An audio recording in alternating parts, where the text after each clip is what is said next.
Okay, here's some Call of Duty Black Ops Cold War. This footage is from last weekend's open beta on the PlayStation 4. I'm playing 6v6. Kill confirmed on the revised Miami map that's been modified based on player feedback from the alpha. So in case you haven't seen or played the alpha, this Miami map in the alpha was like set at night and it was like rainy, so people were complaining that it was difficult to see people, and I can see why they would feel that way. So Treyarch have modified the lighting and the time of day and the weather of this map to be more user friendly so you can see players more easily. Watching it now, a week later, it looks good, like aesthetically. I mean, the neon lighting definitely is period appropriate, and the palm trees and the skyline looks good. The beach looks nice.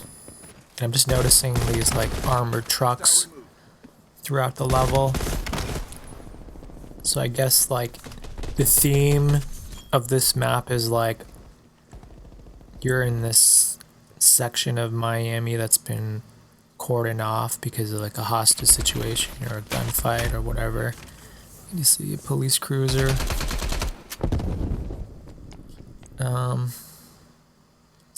Yeah, so I mentioned it before, but I found the alpha kind of disappointing.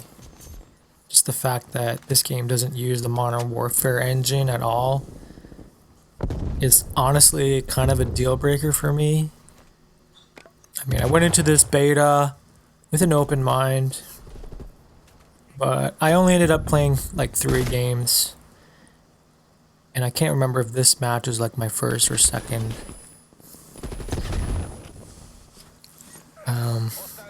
Partly because of bias, partly because NHL 21 came out last week.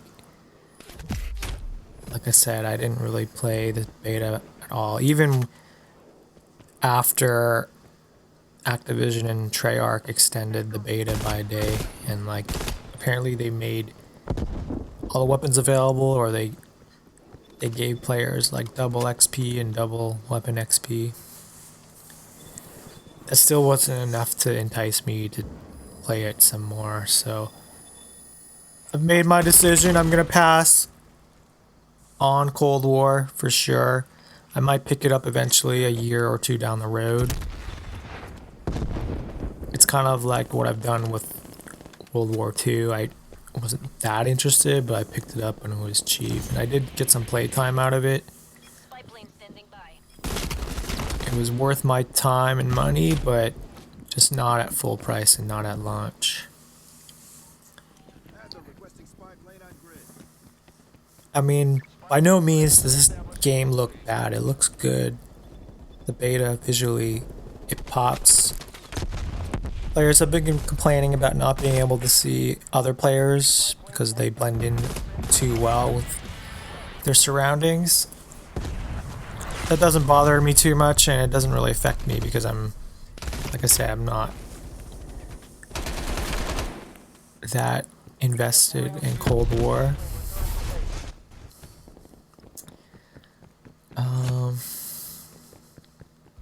Yeah, I mean, it looks okay. Just the animations are a little too jumpy, which makes the game overall look and feel too arcadey, and it really is a step back compared to Modern Warfare. Like, the only reason why they would have not used the Modern Warfare engine is if they started developing this game well before the Modern Warfare was finalized. Like I've said it before, whatever grievances people have with Modern Warfare and the experience, it's not necessarily like the engine, like how it looks and feels. It's more the parameters and the context that create a more so-called sweaty and campy experience. Like that sort of thing can be tweaked with like modifications to streaks, like Treyarch has done with Cold War. You know, like, to use the old expression, you don't throw out the baby with the bathwater. Like, they could have just kept the Modern Warfare engine and then made adjustments to like the parameters and conditions to make the experience more lively, more like head-to-head, more arcadey, not arcadey, but more fast-paced. But again, I don't think it was a deliberate decision to like discard the Modern Warfare engine. It's just really more a matter of timing. And I feel that because this game is coming out within a year of Modern Warfare, that there isn't as much hype.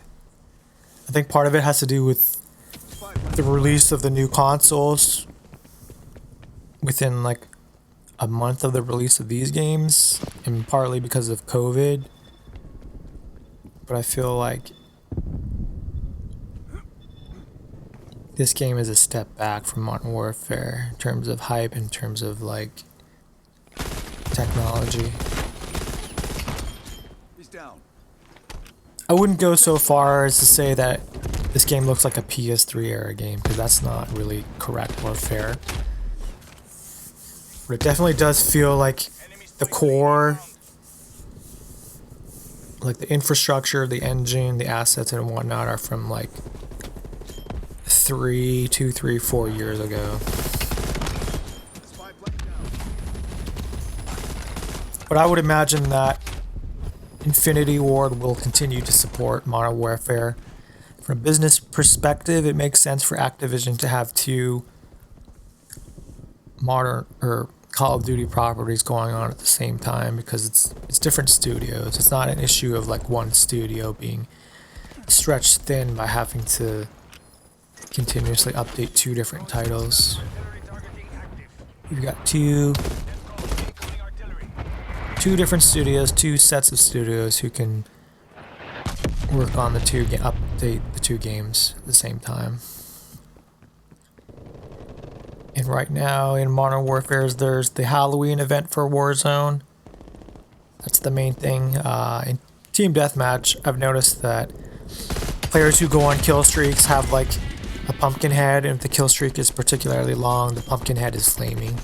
That's a nice touch. I wonder if they'll do something similar for like the Christmas holiday. I'm sure they will. And I like how there's like, I think I mentioned it before, but there's actually licensed skins.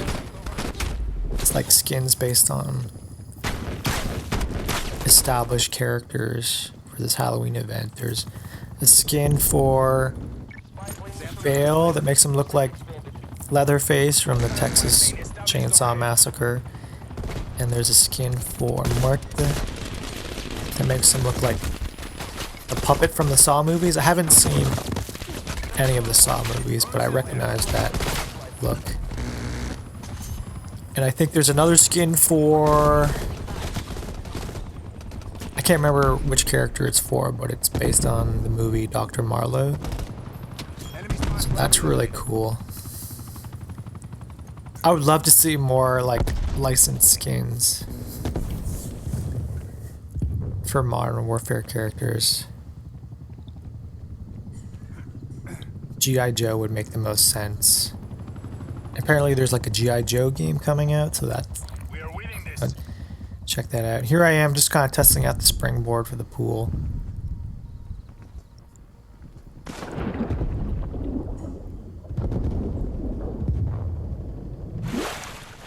And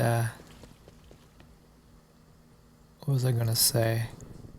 So one thing that I think this game, Cold War, could improve upon is having like two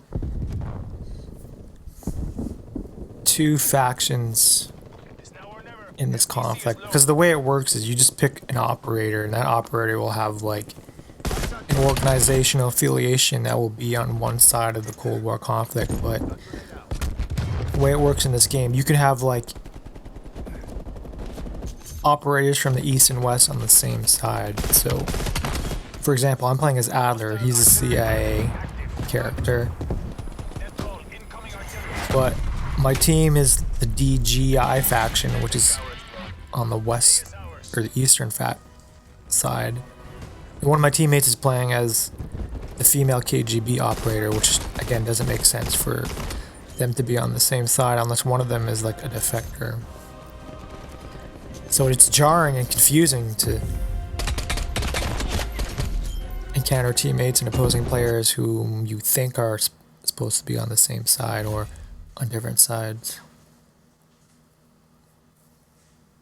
But don't take my word for it. Try Cold War if you want. If you like it, play it. But for me, I'm gonna pass on it. Although I do respect and appreciate just the effort that Treyarch has made to like making things transparent and taking player feedback into account.